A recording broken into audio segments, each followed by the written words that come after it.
പാലക്കാട് നിയമസഭാ ഉപതെരഞ്ഞെടുപ്പിനുള്ള പരസ്യ പ്രചാരണം ഇന്ന് വൈകിട്ട് 6-ന് അവസാനിക്കും. അവസാനവട്ട പ്രചാരണത്തിലേക്ക് ഓരോ മുന്നണികളും കടക്കുകയാണ്. കൊട്ടിക്കലാശം അല്പസമയത്തിനകം. പാലക്കാട് മേലാമുറിയിൽ നിന്ന് എൻഡിഎ സ്ഥാനാർത്ഥി സി കൃഷ്ണകുമാറിന്റെ റോഡ് ഷോ അല്പസമയത്തിനകം ആരംഭിക്കും. അവിടെ വലിയൊരു കൂട്ടം തന്നെ എത്തിയിട്ടുണ്ട്. ബി.ജെ.പി. പ്രവർത്തകർക്കൊപ്പം തന്നെ ശിവസേന പ്രവർത്തകരും മറ്റ് സാധാരണ ജനങ്ങളും അവിടേക്ക് എത്തിക്കൊണ്ടിരിക്കുകയാണ്. സി കൃഷ്ണകുമാറിന്റെ റോഡ് ഷോ അതിന് പാലക്കാടിനെ ഇളക്കി മറിക്കുമെന്ന് തന്നെയാണ് പ്രവർത്തകരെല്ലാം ഒരേ സ്വരത്തിൽ പറയുന്നത്. ഗോകുൽ കെ വേണുഗോപാൽ അവിടെ നിന്ന് ചേരുന്നുണ്ട്.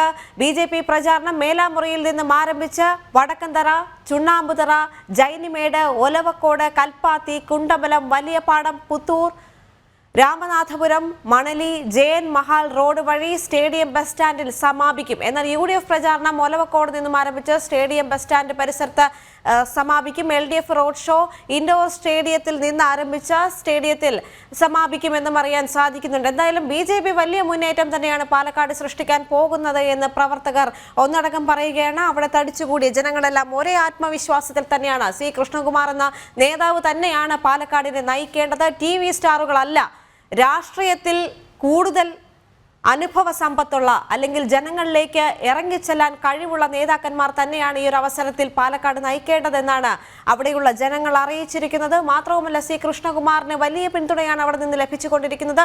ശോഭാ സുരേന്ദ്രൻ അടക്കമുള്ള ശക്തരായ നേതാക്കൾ അവിടേക്ക് എത്തിക്കൊണ്ടിരിക്കുകയാണ്. ഇന്ന് കൊട്ടിക്കലാശം അവിടെ കൊട്ടിക്കയറുമ്പോൾ ബി.ജെ.പി. തന്നെയാണ് അവിടെ മുന്നിട്ട് നിൽക്കുന്നത് എന്ന് പ്രവർത്തകർ പറയുന്നുണ്ട്. അതോടൊപ്പം തന്നെ ചങ്കിലാണ് താമരയെന്നും പ്രസ്ഥാനമാണ് വലുതെന്നുമാണ് ഓരോ പ്രവർത്തകരും പറയുന്നത്. ആരൊക്കെ പോയാലും വന്നാലും പ്രസ്ഥാനം എന്നത് ഒരു വികാരമാണ്. പ്രസ്ഥാനത്തോടൊപ്പം തന്നെയാണ് തങ്ങൾ നിൽക്കുന്നതെന്ന് ഒരേ സ്വരത്തിൽ പ്രവർത്തകരെല്ലാം പറഞ്ഞുകൊണ്ടിരിക്കുകയാണ്. ഈ ഒരു അവസരത്തിൽ കൃത്യമായ അല്ലെങ്കിൽ ശക്തമായ പോരാട്ടം തന്നെ പാലക്കാട് നടക്കുമെന്ന കാര്യത്തിൽ സംശയമില്ല. പാലക്കാട് കോൺഗ്രസും ബി.ജെ.പിയും തമ്മിലാണ് പോരാട്ടമുള്ളത്. സരിൻ ചിത്രത്തിലേ ഇല്ല എന്നും അവിടെയുള്ള ജനങ്ങൾ പറയുന്നുണ്ട്.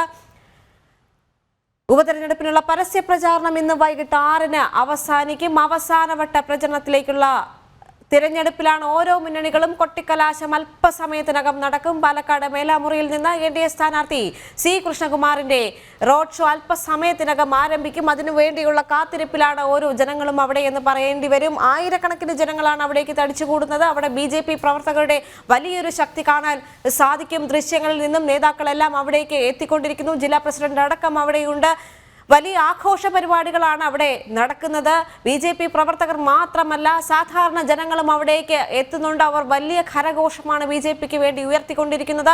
ബി.ജെ.പി. വലിയ മുന്നേറ്റം സൃഷ്ടിക്കും, താമരയാണ് പാലക്കാട് വിരിയാൻ പോകുന്നത് എന്നവർ ഒരേ സ്വരത്തിൽ പറഞ്ഞുകൊണ്ടിരിക്കുന്നു. പാലക്കാടിൽ ബി.ജെ.പി. ഇടത് വലത് സ്ഥാനാർത്ഥികൾ ജയിച്ചു പോയിട്ടും പാലക്കാട് യാതൊരു ഉപയോഗവും ഉണ്ടായിട്ടില്ല. തങ്ങൾക്ക് വേണ്ട വികസന പദ്ധതികളൊന്നും പാലക്കാട് തയ്യാറാക്കിയിട്ടില്ല. അതുകൊണ്ട് തന്നെ ഇത്തവണ പോകേണ്ടത് ഒരു ബി.ജെ.പി. സ്ഥാനാർത്ഥിയാണ്.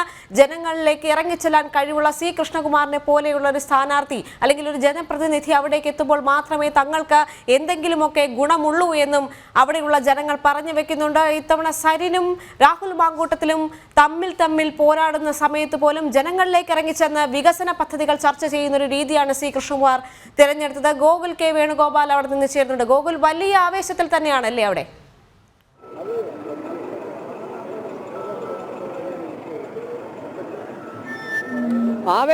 വലിയ ആവേശം തന്നെയാണ്.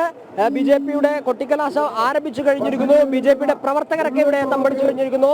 സ്ഥാനാർത്ഥി എത്തിയിട്ടില്ല. സംസ്ഥാന നേതാക്കൾ ഉൾപ്പെടെയുള്ള ആളുകൾ ഇവിടെ എത്തിയിട്ടുണ്ട്. ബി.ജെ.പിയുടെ കണ്ണൂർ ജില്ലാ അധ്യക്ഷൻ എൻ ഹരിദാസ് ഇപ്പോൾ ചേരുകയാണ്. എന്തുണ്ട് പാലക്കാട് ഇത്തവണ ചരിത്രം കുറിക്കോ?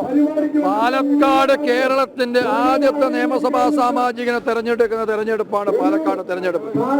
ആദ്യമായി ബി.ജെ.പിയുടെ ഈ അടുത്ത കാലത്ത് രാജേട്ടന് ശേഷം സ്വാഭാവികമായിട്ടും ഈ ബൈ ഇലക്ഷൻ ബി.ജെ.പിയുടേതാണ്. ഒരു സംശയവുമില്ല. ഇവിടുത്തെ കോൺഗ്രസ്സുകാർ വോട്ട് ചെയ്യുന്ന ബി.ജെ.പിക്കാണ്. ഇവിടുത്തെ സാധാരണ CPM-മാർ വോട്ട് ചെയ്യുക ബി.ജെ.പിക്കാണ്. കാരണം വർഗീയ കൂട്ടുകെട്ടാണ് കോൺഗ്രസ് CPM ഉണ്ടാക്കിയിട്ടുള്ളത്. ഇവിടുത്തെ PFI എന്ന് പറയുന്ന മതതീവ്രവാദ സംഘടന, രാജ്യദ്രോഹ പ്രവർത്തനം നടത്തുന്ന ആ സംഘടനയെ കൂട്ടുപിടിക്കുന്ന പാർട്ടിയാണ് കോൺഗ്രസ് എന്ന് പൊതുസമൂഹത്തിന് ബോധ്യപ്പെട്ട് അപ്പൊ സ്വാഭാവികമായിട്ടും ആര് പോയിട്ട് പാലക്കാട് പോയി കുമ്പസരിച്ചാലും ഒരു കാര്യം ഈ തെരഞ്ഞെടുപ്പിൽ ഉണ്ടാവില്ല. ബാധിക്കില്ല. ഒരു വാര്യർ പോയിട്ട് കാര്യമില്ല, ഒരു നായർ പോയിട്ട് കാര്യമില്ല. ഉറപ്പാണ്. കാരണം അവിടെ പോയിട്ട് ഒരു കാര്യമല്ല, ഭാര്യയുടെ സ്വന്തം താല്പര്യം സംരക്ഷിക്കാൻ പോയതാണ്. അതുകൊണ്ട് അങ്ങനെ താല്പര്യം സംരക്ഷിക്കാൻ പോകുന്നവർ അവിടെയല്ല, ഏത് തീവ്രവാദ സിറിയയിലേക്കും പോകും അവർ വേണ്ടിക്കൽ അവരുടെ താല്പര്യത്തിന് വേണ്ടി അവർ സിറിയയിൽ പോകും. അതുകൊണ്ട് സ്വാഭാവികമായും ഭാര്യനെ പോയി കുമ്പസാരിച്ചിട്ടുണ്ടോ എന്തൊക്കെ സുന്നത്ത് ചെയ്തുകൊണ്ടൊന്നും കാര്യമില്ല. അതുകൊണ്ട് ഒരു കാരണവശാലും ഭാര്യയുടെ ഒരു പരിപാടി ഇവിടെ ചെയ്യില്ല. ഇവിടെ അതിൽ അമർഷരായിട്ടുള്ള നാട്ടുകാരുണ്ട്, ഈ പ്രസ്ഥാനത്തിന് വേണ്ടി ജീവൻ കൊടുത്തവരുണ്ട്, അവരൊക്കെ ഈ പ്രസ്ഥാനത്തിന്റെ ഭാഗമായി നിൽക്കുകയാണ്. ഇവർ വിജയിപ്പിച്ചേ അടങ്ങുമെന്ന രീതിയിലേക്ക് എത്തിയിട്ടുണ്ട്. 23-ാം തീയതി ഞങ്ങൾ ഇതേപോലൊരു കൊട്ടിക്കലാശം ഉണ്ടാവും. കൊട്ടിക്കലാശത്തിനേക്കാളും വലിയൊരു കലാശം 23-ന് കാണാം. എത്ര വോട്ടിന്റെ ഭൂരിപക്ഷം ഉണ്ടാകുന്ന പ്രവചിക്കാൻ പറ്റും? 6000 വോട്ടിന്റെ മിനിമം 6000 വോട്ടിന്റെ ഭൂരിപക്ഷം ഉണ്ട്. 10, 15, 20 ഞങ്ങൾക്ക് പറയാം. പക്ഷെ ആ മിനിമം 6000 വോട്ടെങ്കിലും കൃത്യമായ കണക്കാണ്. 100% 6000 വോട്ടിന്റെ ഭൂരിപക്ഷത്തിലേക്ക് കൃഷ്ണകുമാർ ജയിക്കും. ഞങ്ങൾ 10, 12 പറയും, 15 പക്ഷെ ആ മിനിമം 6000 വോട്ടിന്റെ ഭൂരിപക്ഷത്തിലേക്ക് കൃഷ്ണകുമാർ ജയിക്കും. ഒരു സംശയം വേണ്ട. എല്ലാ ആളുകളും പറയുന്നത് തന്നെയാണ്, കൃഷ്ണകുമാറിന്റെ വോട്ടിന്റെ ഭൂരിപക്ഷം എത്രയാണ് എന്ന് പോലും പറയാൻ കൃത്യമായി അടയാളപ്പെടുത്താൻ സാധിക്കുന്നുണ്ട് എന്നുള്ളതാണ്. ആ രീതിയിൽ കൃത്യമായിട്ടുള്ള പ്രവർത്തനം ബൂത്ത് തലം മുതൽ BJPക്ക് നടത്താൻ സാധിച്ചിരുന്നു എന്നുള്ളതാണ് ഇതിൽ നിന്ന് മനസ്സിലാക്കേണ്ടത്. പഞ്ചായത്തുകൾ കേന്ദ്രീകരിച്ച് മുനിസിപ്പാലിറ്റിയിലൊക്കെ നമ്മൾ നേരത്തെ സൂചിപ്പിച്ചതുപോലെ BJPക്ക് വ്യക്തമായ മൃഗീയമായ ഒരു ഭൂരിപക്ഷം അല്ലെങ്കിൽ 35,000-ഓളം വോട്ടുകൾ മുനിസിപ്പാലിറ്റിക്കകത്തുണ്ട്. മറ്റ് 3 പഞ്ചായത്തുകൾ UDFും LDFും ഭരിക്കുന്ന 3 പഞ്ചായത്തുകളിലാണ് BJP പിന്നേക്കം നിന്നത്. അവിടെ മുനിസിപ്പാലിറ്റിക്കകത്തുള്ള BJPയുടെ കൗൺസിലർമാരെ ഉപയോഗിച്ചുകൊണ്ട് വലിയ രീതിയിലുള്ള പ്രവർത്തനം നടത്താനും വോട്ട് കൂട്ടിച്ചേർക്കാനും ബൂത്ത് തലങ്ങൾ കേന്ദ്രീകരിച്ച് പ്രവർത്തനം നടത്താനും BJPക്ക് സാധിച്ചിരുന്നു. അതിന്റെ ദൃഷ്ടാന്തം തന്നെയാണ് ഈ കൊട്ടിക്കലാശത്തിന്റെ തുടക്കത്തിൽ കാണുന്ന. സ്ഥാനാർത്ഥി ഇതുവരെ ഇവിടെ എത്തിയിട്ടില്ലെങ്കിലും മണ്ഡലത്തിന്റെ വിവിധ ഭാഗങ്ങളിൽ നിന്ന് ആയിരക്കണക്കിന് പ്രവർത്തകർ ഇവിടെ കേന്ദ്രീകരിച്ചിരിക്കുന്നത് നമുക്ക് കാണാം. NDA തന്നെ മറ്റ് മണ്ഡലങ്ങളിൽ നിന്ന് വ്യത്യസ്തമായിട്ട് മറ്റ് മണ്ഡലങ്ങളിൽ BJP ആണ് പ്രവർത്തനം നയിക്കുന്നത്, മുന്നോട്ടേക്ക് കൊണ്ടുപോകുന്നതെങ്കിലും ഇവിടെ മറ്റ് പാർട്ടിയുടെ NDAയുടെ ഘടകകക്ഷികളായിട്ടുള്ള പാർട്ടികളുടെ കൊടികൾ പോലും കാണാം, അതിന്റെ നേതാക്കളെ പോലും കാണാം. കൃത്യമായ പ്രവർത്തനം, ചിട്ടയായിട്ടുള്ള പ്രവർത്തനം പാലക്കാട് മണ്ഡലത്തിൽ BJPക്ക് നടത്താൻ സാധിച്ചു എന്നാണ് അവർ പറയുന്നത്.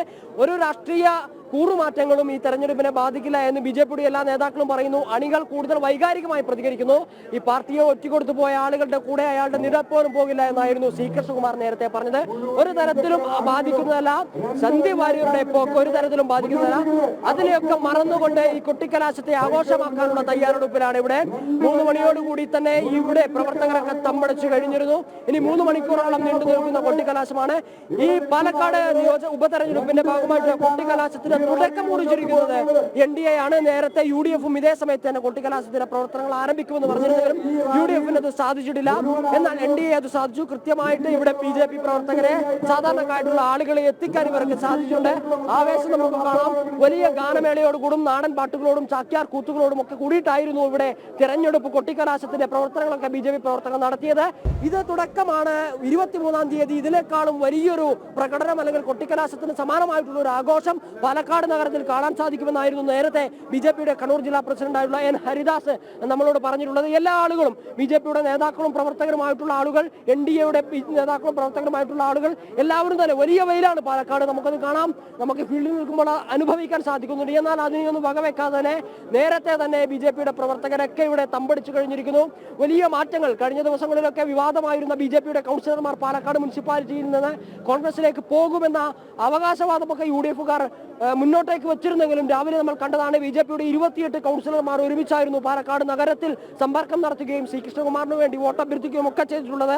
ഇതൊക്കെ BJPയും NDA മുന്നണിയും ഒറ്റക്കെട്ടാണ് എന്ന ഒരു കാര്യം കോൺഗ്രസിനോടും വിളിച്ചു പറയുന്ന ഒരു കാര്യമായിരുന്നു. കഴിഞ്ഞ ദിവസമൊക്കെ KC വേണുഗോപാലൊക്കെ വന്നിട്ട് ഇവിടെ BJPയുടെ സമുന്നതനായ ഒരു നേതാവിനെ അടർത്തിയെടുക്കുമെന്നൊക്കെ പറഞ്ഞിട്ടുണ്ടായിരുന്നു. പക്ഷേ അതൊക്കെ പാളിപ്പോയ കാഴ്ചകൾ നമ്മൾ കണ്ടതാണ്. എല്ലാവരും അത്തരം കാര്യങ്ങൾ ഒരു ഭാഗത്ത് നടക്കുമ്പോൾ BJPയുടെ നേതൃത്വത്തിൽ, BJPയുടെ സാധാരണക്കാരായ പ്രവർത്തകരുടെ നേതൃത്വത്തിൽ വലിയ രീതിയിൽ ബൂത്തുകൾ കേന്ദ്രീകരിച്ചും വാർഡുകൾ കേന്ദ്രീകരിച്ചും ഒക്കെ വലിയ രീതിയിലുള്ള പ്രവർത്തനങ്ങൾ നടക്കുന്നു. ഇപ്പോൾ ഇവിടെ സ്ഥാനാർത്ഥി പങ്കെടുക്കുന്ന ഒരു കൊട്ടിക്കലാശത്തിന്റെ മത്സരം അല്ലെങ്കിൽ കൊട്ടിക്കലാശം ഇവിടെ നടക്കുമ്പോൾ പഞ്ചായത്തുകൾ കേന്ദ്രീകരിച്ചും ബൂത്തുകൾ കേന്ദ്രീകരിച്ചും ഒക്കെ പാലക്കാടിന്റെ വിവിധ കേന്ദ്രങ്ങളിൽ BJP പ്രവർത്തകർ കൊട്ടിക്കലാശം സംഘടിപ്പിച്ചുകൊണ്ടിരിക്കുന്നു. ഒരു വിഭാഗം ആളുകൾ മാത്രമാണ് ഇങ്ങോട്ടേക്ക് എത്തിയിട്ടുള്ളത്. എങ്ങനെയുണ്ട് പാലക്കാട് ഉപതെരഞ്ഞെടുപ്പ്? അടിപൊളി, ഒരു സംശയം വേണ്ട, കൃഷ്ണകുമാർ ജയിക്കും. ജയിക്കും 100%. പിന്നല്ലാണ്ട് എന്താ അതിന്റെ കാരണം? ഒന്നുമില്ല, നല്ല ചിട്ടയായ പ്രവർത്തനം, കൃത്യമായി സന്ധ്യവാര് പോയതുകൊണ്ട് ഇവിടെ ഒരു ചലനം ഉണ്ടാക്കില്ല, കൃത്യമായി ജയിക്കും. മുനിസിപ്പാലിറ്റിക്ക് പുറത്ത് BJPക്ക് വോട്ട് കുറവാണെന്നാണ് UDF LDF ഒക്കെ പറയുന്നത്. അതൊക്കെ വെറുതെ പറയണതല്ല. ഇപ്പൊ പുതിയ ന്യൂ ജനറേഷൻ ജനങ്ങളെ കംപ്ലീറ്റ് ഇതിനകത്ത് കയറിക്കൊണ്ടിരിക്കുകയല്ലേ. ആൾക്കാർ പലതും പറയും, അത് നമ്മൾ നോക്കണ്ട. നേരെ പോകുന്നുള്ളൊരു ഇതുണ്ട്. അത് എന്തായാലും കൃഷ്ണകുമാറിന്റെ തന്നെയാണ്. അത് ആരെന്ത് പറഞ്ഞാലും കൃഷ്ണകുമാർ തന്നെയാണ്. അതെ കൃഷ്ണകുമാർ തന്നെയാണ് ഇത്തവണ ജയിക്കുക എന്നുള്ളതാണ് പറയുന്നത്. എങ്ങനെയുണ്ട് തെരഞ്ഞെടുപ്പ് പ്രചാരണത്തിലൊക്കെ സജീവമായിരുന്നു? ആദ്യഘട്ടം മുതലായിരുന്നു? തെരഞ്ഞെടുപ്പ് പ്രചാരണത്തിൽ ഒരു 4 ദിവസം കണ്ടിട്ടുണ്ട്. തിരുവനന്തപുരത്ത് നിന്ന് വന്നതാണ്. കൃഷ്ണകുമാർ സാറ് വിജയിക്കും, ഉറപ്പാണ്. കൃഷ്ണകുമാറിനെ വിജയിപ്പിക്കാൻ വേണ്ടി വന്നതാണ്? ഉറപ്പാണ്. അതിനുവേണ്ടി തന്നെ വന്നതാണ്. പാലക്കാടിന്റെ മണ്ണിൽ ഇറങ്ങിയപ്പോഴാണ് ഈ കാവിക്കൊടിയുടെ വൈബ് മനസ്സിലായത്. ഈ കാവിക്കൊടിയുടെ ഊർജം നമ്മുടെ മോദി സർക്കാരിന്റെ അന്തസ്സൊക്കെ ഇപ്പോഴാണ് പിടികിട്ടി. തിരുവനന്തപുരം പാലക്കാട് തമ്മിൽ എന്താ ഒരു വ്യത്യാസം? ഇവിടെ എല്ലാവരും നല്ല മനുഷ്യന്മാരാണ്. വികസനം എന്താണെന്ന് നന്നായിട്ട് തിരിച്ചറിയാൻ പറ്റുന്ന ബോധമുള്ളവരാണ്. അതുകൊണ്ട് UDFന്റെ LDFന്റെ ഒന്നും ഒരു തന്ത്രവും ഒരു ഭീകരവാദവും ഇവിടെ നടക്കില്ല. അതുപോലെ രാഹുലിന്റെ വോട്ട് കുറയോ? താമര വിരിയും. താമര വിരിഞ്ഞിരിക്കും. രാഹുൽ വോട്ട് കുറയോ? രാഹുലിന്റെയും മാങ്കോട്ടത്തിന്റെയും കാര്യം വേണ്ട. ഞങ്ങളുടെ കക്ഷി, ഞങ്ങളുടെ താമര വിരിഞ്ഞിരിക്കും. 100% താമര വിരിഞ്ഞിരിക്കും. താമര വിരിയിച്ച് അത് ആഘോഷിച്ചിട്ട് പാലക്കാട് പോകുന്നതാണോ? ഉറപ്പായാലും താമര വിരിക്കും. എവിടുന്നാ വരുന്നത്? ഞങ്ങള് കൽപ്പാത്തിക്കാരാണ്. ഞങ്ങളുടെ സ്വന്തം സ്ഥാനാർത്ഥിനെ ഇപ്രാവശ്യം എന്തായാലും ജയിപ്പിച്ചിരിക്കും. നമ്മുടെ നാട്ടുകാരൻ സ്വന്തം നാട്ടിലെ സ്ഥാനാർത്ഥിയാണ്. അത് കാരണം സ്വന്തം എല്ലാ സ്ഥലങ്ങളും അറിയണ ഒരു വ്യക്തി കൃഷ്ണകുമാരേട്ടനാണ്. 100% കൃഷ്ണകുമാരേട്ടൻ വിജയിച്ചു കഴിഞ്ഞു. സന്ദീപ് വാര്യരൊക്കെ പോയത് ഏത് രീതിയിൽ ബാധിക്കോ? ഏത് രീതിയിലും ബാധിക്കില്ല. വോട്ട് കൂടുകയുള്ളൂ. സന്ദീപ് വാര്യർ പോയത് വോട്ട് കൂടാൻ കാരണമാവും? വോട്ട് കൂടാൻ കാരണം ഞങ്ങൾക്ക് സന്ദീപ് വാര്യരുടെ കൊഴിഞ്ഞുപോക്ക് BJP പ്രവർത്തകർക്ക് കൂടുതൽ ആവേശം നൽകിയിട്ടുണ്ടെന്നാണ് എനിക്ക് തോന്നുന്നത്. കാരണം സന്ദീപ് വാര്യർ പോയത് BJPയുടെ വിജയത്തിന് കൂടുതൽ കാരണമാകുന്ന പറയുന്നത്. എന്താട്ടാ? ഞങ്ങൾ നല്ല എടുക്കും. പ്രാവശ്യം എടുക്കും. എത്ര വോട്ടിനെടുക്കും? എത്ര വോട്ടിന്റെ ഭൂരിപക്ഷം ഉണ്ടാവും? ജയിക്കും. 20,000 വോട്ടിന് ജയിക്കും. 10,000 മുകളിൽ ഉറപ്പാണ്. അങ്ങനെ പറയാൻ കാരണം അങ്ങനെയാണ് ഇപ്പോഴത്തെ സിറ്റുവേഷൻ. അങ്ങനെയാണ്. ട്രെൻഡ് മാറി. ഈ ഈ കൃഷ്ണകുമാറിന് അനുകൂലമായ എന്ത് സാഹചര്യം ഇവിടെ ഉള്ളത്? എല്ലാ സാഹചര്യവും ഉണ്ട്. ഒരു സാഹചര്യം എന്നല്ല, എല്ലാ സാഹചര്യവും ഉണ്ട്. UDF ആണോ LDF ആണോ രണ്ടാം സ്ഥാനത്ത് വരിക? രണ്ടാം സ്ഥാനത്ത് UDF ആയിരിക്കും. രാഹുൽ വരും. കോൺഗ്രസിനകത്ത് ഒരുപാട് പ്രശ്നങ്ങളാണെന്നാണ് പറയുന്നത്. കോൺഗ്രസിനകത്ത് ഒരുപാട് പ്രശ്നങ്ങളുണ്ടെന്നാണ് പറയുന്നത്. അവർ രണ്ടു കാലം പ്രശ്നങ്ങളുണ്ട്. കോൺഗ്രസിനുണ്ട്, CPM-നുണ്ട്, എല്ലാത്തിനുണ്ട്. BJP ഇല്ലാതെയുള്ളൂ. അതിന് പുറകിൽ മാത്രമാണ് ഇരുചക്ര വാഹനങ്ങൾ അണിനിരക്കേണ്ടത്. ആരംഭിച്ചു കഴിഞ്ഞു. ബൈക്ക് റാലിയുടെ ഭാഗമായി കഴിഞ്ഞിരിക്കുകയാണ്. കൃഷ്ണകുമാർ അല്പസമയത്തിനകം തന്നെ ഇങ്ങോട്ടേക്ക് എത്തും. വലിയ ആവേശത്തോടു കൂടിയിട്ടാണ് കൊട്ടിക്കലാശത്തെ BJP പ്രവർത്തകർ ആഘോഷമാക്കുന്നത്, ആഹ്ലാദകരമാക്കുന്നത്.